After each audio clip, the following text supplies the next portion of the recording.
Invest Africa, proudly brought to you by KPMG.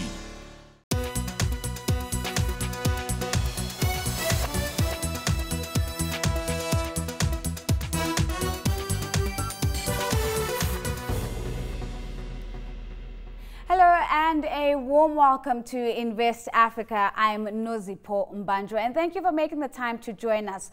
Now, as Africa's economies improve, the demand for better healthcare will also increase, but few countries on the continent are able to spend the required $34 to $40 a year per person that the World Health Organization considers as the bare minimum for healthcare. Now, the International Finance Corporation also estimates that about $30 billion in investment is needed in just this sector, and aid alone cannot and will not fill this gap.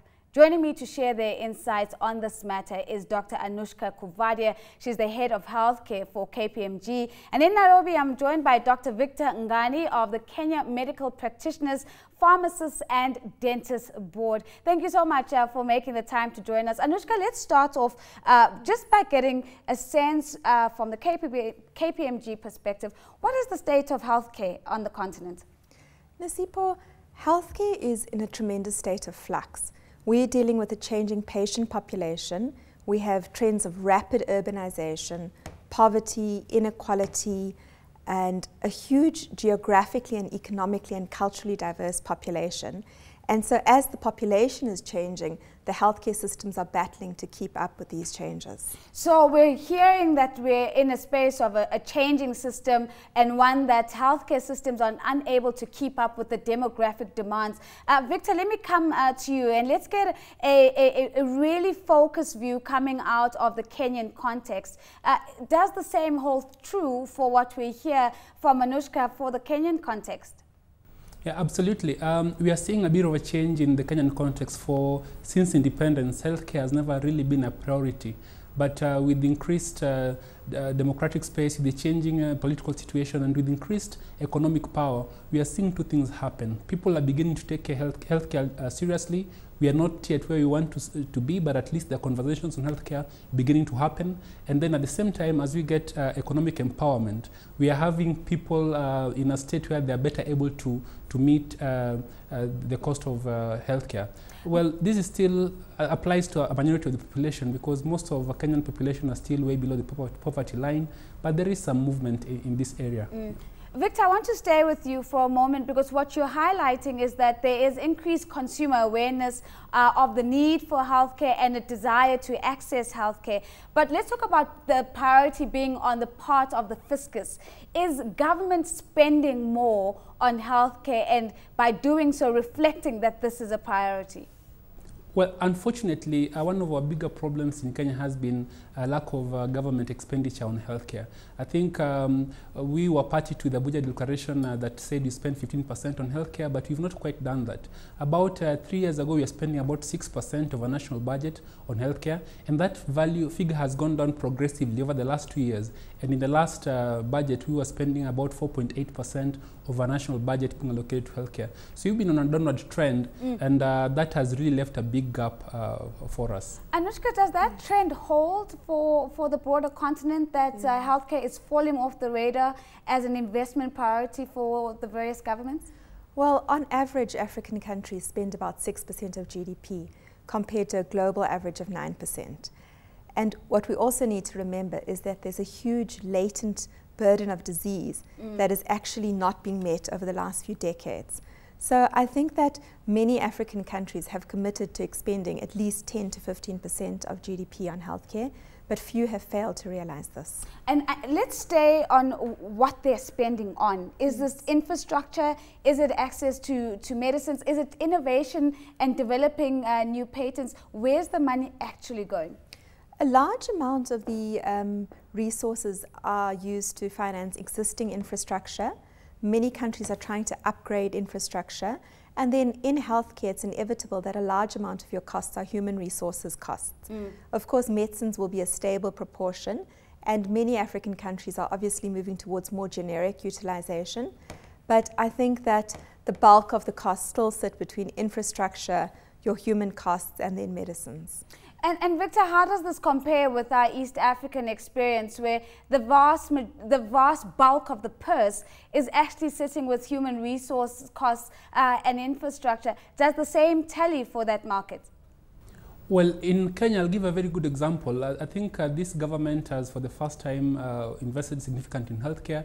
And what they've done is they've allocated about 30 billion Kenya shillings, which is approximately $400 million, towards purchase of equipment. This is the single largest investment in healthcare over a long period of time. In fact, they're not purchasing, they're hiring that equipment. And that basically signals a slight change in prioritization of healthcare. Most of the healthcare costs go towards recurrent expenditure. We have not had significant capital investment. We are not building institutions. Some of the buildings we use for our hospitals are about 20 years old. We have machines in our institutions that probably are significantly outdated. And I think this is the first time we've had some investment. Now, what is it we are spending on a recurrent nature? I think it's salaries, still way below what they need to be. And in fact, we've lost a lot of health workers as a result.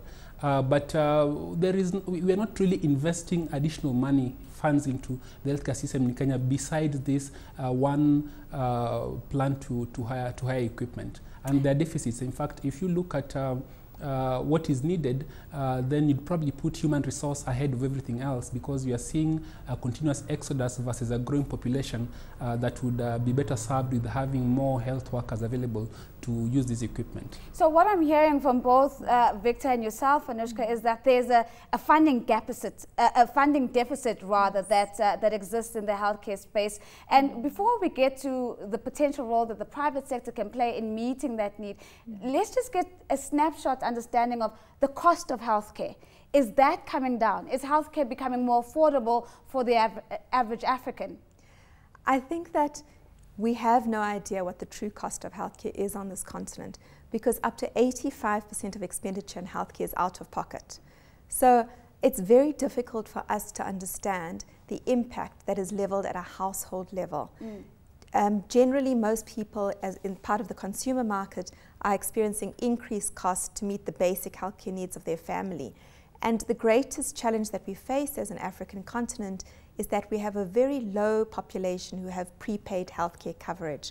And that is perhaps one of the greatest reformations that will happen on the continent over the next decade. Prepaid healthcare, a quick one. Just give us a sense again of the kind of product offering we're talking about and how that enables greater access and affordability to healthcare. Okay. So globally, we've seen more mature markets moving to universal healthcare coverage.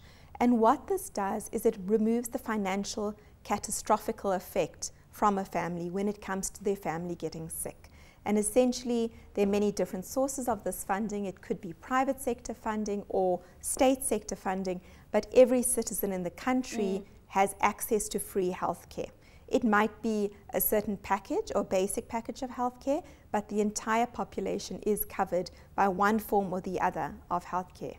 Victor, let's come back and let's come back to Nairobi and begin to interrogate the possibility of the private sector stepping up to the playing field and really engaging meaningfully with the public sector to deliver healthcare to the mass population. How would you describe the evolution of that relationship?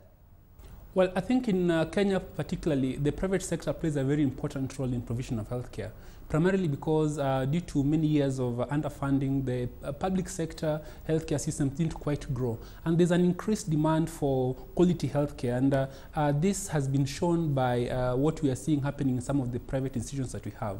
Additionally, the private sector as a whole, not just the government scheme, but also other sectors, not necessarily healthcare, in the public sector would be key contributors to healthcare investments. In fact, one way to ensure that healthcare becomes more affordable, it's not yet more affordable. In fact, it's a bit more expensive in Kenya today. One way to make that more affordable is to have universal healthcare coverage. And the private sector would have to play a role in stemming this up and ensuring that the contributions that go towards this are channeled appropriately. In terms of private healthcare institutions, well, they provide leadership in terms of innovation, in terms of bringing in new medical services that then the public sector can borrow from. And I think one important area is as the Kenyan population become aware of these novel ways of treatment, that these opportunities actually exist, these possibilities exist, then we have this being imported and incorporated into a public sector. However, from the Kenyan perspective, for sure, unless we make a robust public system, a lot of people in my country will not be able to access meaningful healthcare, because the private sector currently accounts for just about 10% of the population who are able to pay. Yeah. An interesting segue there, saying that the private sector is important and we need the investment from the private sector and the participation in terms of leveraging off those efficiencies. But without the public sector as a key partner, we're then going to miss the masses. Are public-private partnerships in healthcare working? I think to date we haven't really derived effective public-private partnerships, besides for a few isolated great examples. But what we're seeing from our work across the continent is that once you've got a source of funding available, so once you've got a source of funding from universal healthcare coverage, the private sector are very quick to organize themselves to provide services to that market. So we definitely are seeing a greater appetite for public-private partnerships. And it's very exciting to see a number of large global private equity funds investing in healthcare in Africa and building meaningful public-private partnerships for the segment of the market that is currently not being catered for by the private sector, but actually have enough resources to buy private healthcare services. So it certainly sounds like we're dealing with the tiered system. Let's take a short break. When we come back, we begin to also look distinctively at the affordability of private healthcare on the African continent, and in particular, whether there are further investment opportunities in the sector. We'll see you in 2 minutes.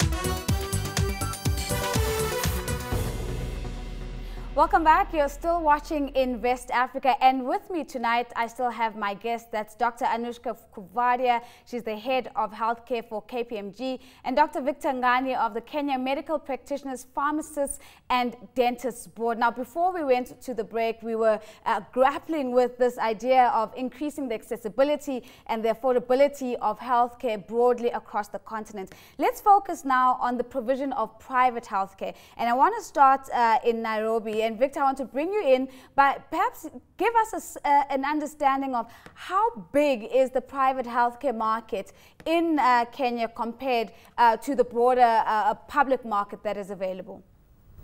Well, that is not a very easy question to answer, because there are very many factors affecting which would determine how to answer this, because a lot of people who are able to afford it will almost always go into the private institutions, primarily because there's a very big difference in terms of quality between the private institutions and the public institutions. Unfortunately, in terms of raw numbers, the number of Kenyans who can access these better services in the private institutions are less than 10%. So in terms of the quality of healthcare, one, it's possible to say that the bulk of quality healthcare is delivered in the private institutions, while the bulk of the Kenyan population can only access public institutions. And therefore, the private sector plays a very significant role in our country at the moment, basically in terms of giving quality healthcare to the population. Anuschka, would it be safe to say that's possibly a reflection of a continental trend where private healthcare is much smaller than public healthcare, and also inaccessible from an affordability point of view? Yeah. Nozipho, in South Africa, about 16% of our population are covered by private healthcare. So the majority of the population rely on the public sector, and this is a trend that we see throughout Africa. Private healthcare is inaccessible at a secondary and a tertiary level for the majority of the population. But ironically, large numbers of the population rely on primary healthcare services from a private sector. So what we're seeing is a very vibrant, large primary healthcare sector that is actually underestimated on the continent. Now, if we're saying South Africa has relatively stronger numbers in terms of private healthcare provision, How much of this is because we've got a more mature medical aid industry? One would think that in the absence of a medical aid industry, the private sector is not going to want to go into that market. I think that the minute you start seeing people entering formal employment, you start to see a market for insurance products. And throughout Africa, there are a lot of insurance products that look after employee benefits, and healthcare tends to come in as part of that package. So the more people who enter the formal economy, the greater the coverage will be from the private healthcare sector. Victor, I want to extend this idea of the penetration of insurance products and financial services broadly as being a very important catalyst for the provision of qualitative healthcare in Africa. Do you think that this is a lever that would make a difference in the Kenyan market?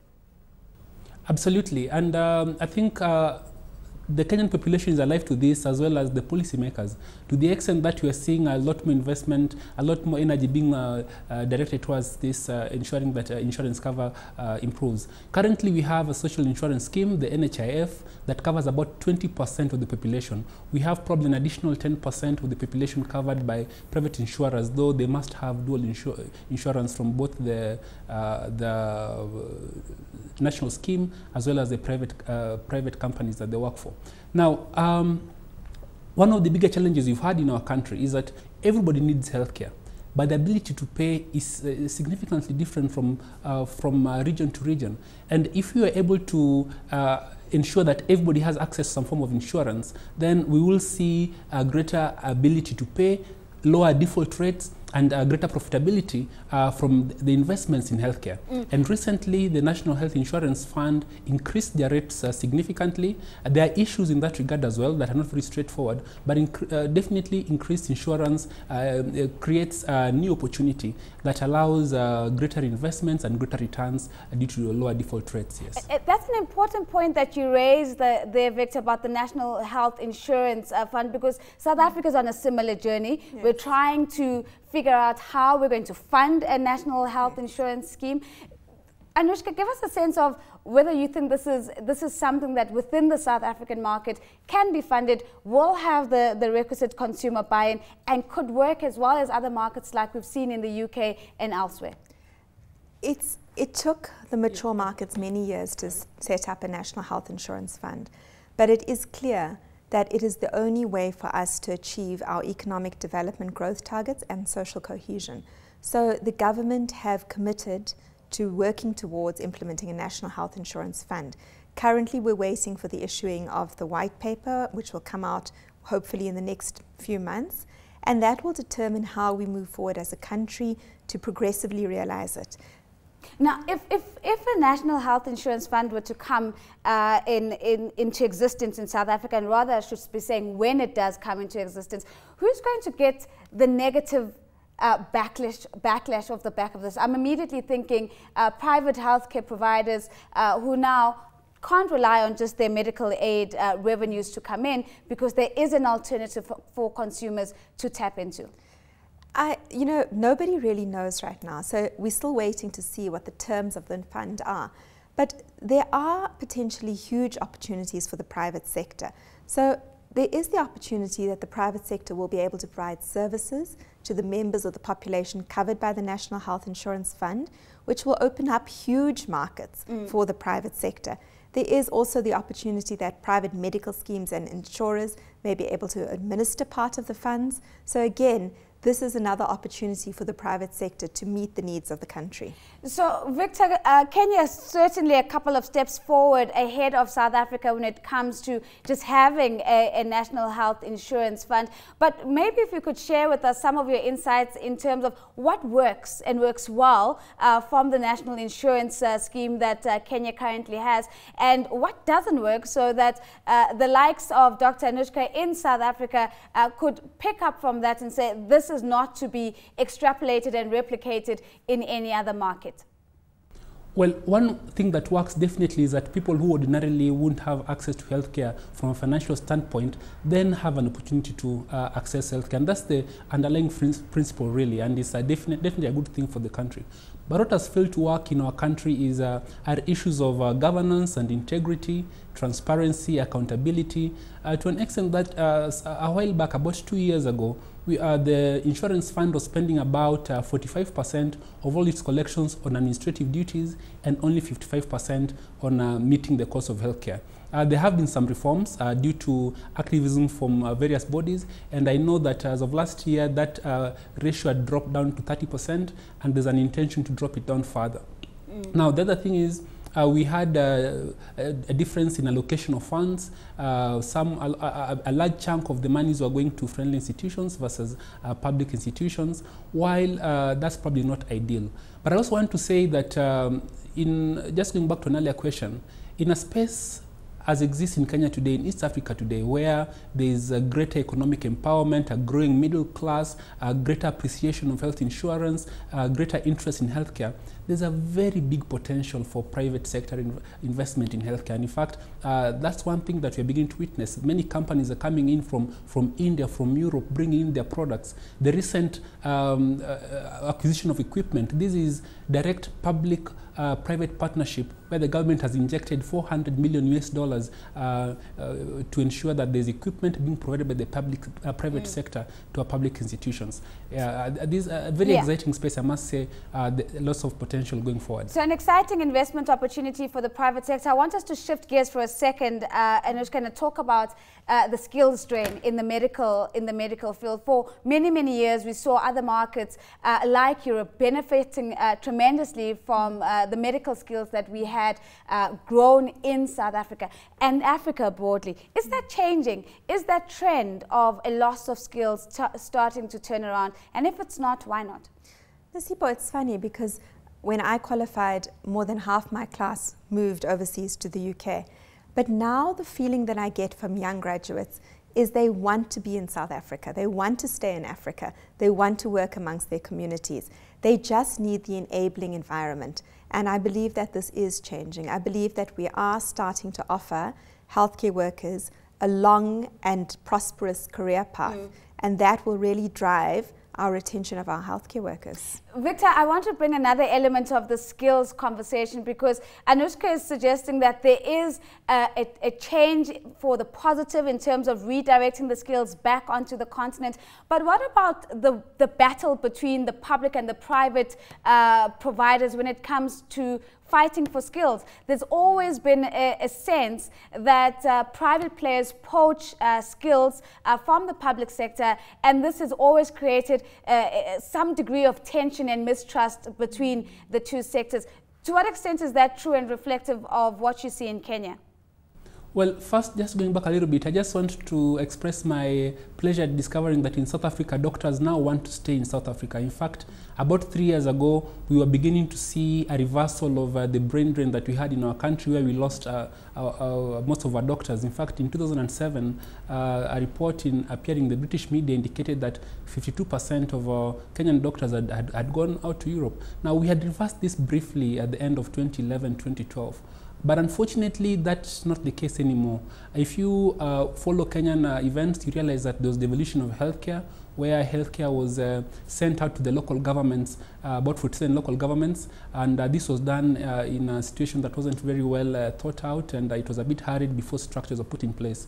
And what happened is that consequently, doctors weren't being paid on time. There were lots of disruptions in terms of the human resource processes. And consequently, we've lost about 50% of the doctors we had in 2011, down from 3,300 to about 2,200 doctors this year. That's quite tragic. And I don't think that we are at that point yet where we are retaining our doctors. I think what's being experienced in South Africa is quite unique and very different from what we have in Kenya today, and the same applies to the nurses. Now, with regard to the difference between the public sector and the private sector, again, there are very fundamental issues that we have not really been able to address, and this is because of a lack of keenness.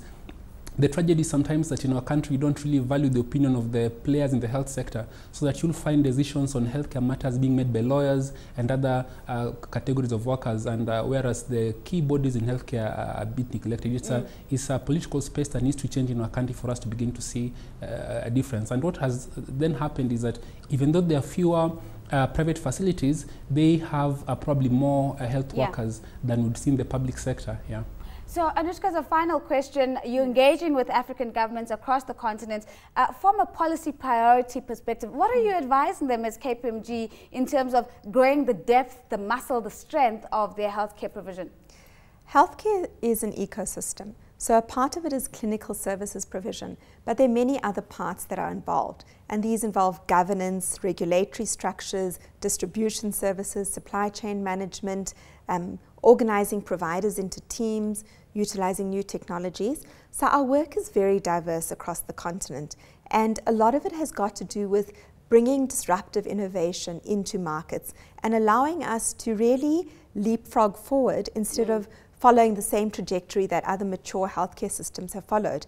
And I think that to a large degree, these changes are being driven by mobile technology and technologies like telemedicine. So a lot of the government policy changes are looking at how they can implement universal healthcare coverage in this changing landscape and this ecosystem. So it's a changing landscape, it's an ecosystem, but it's one that's certainly ripe and fertile for future investment and more participation from the private sector. A very big thank you to my guest tonight. That's Dr. Anuschka Coovadia. She's the head of healthcare for KPMG, and Dr. Victor Ngani of the Kenya Medical Practitioners, Pharmacists and Dentists Board. Now, for you at home, remember that we do welcome your comments. The details as to where to send the comments are on your screen. For myself and the Invest Africa team, it's goodbye.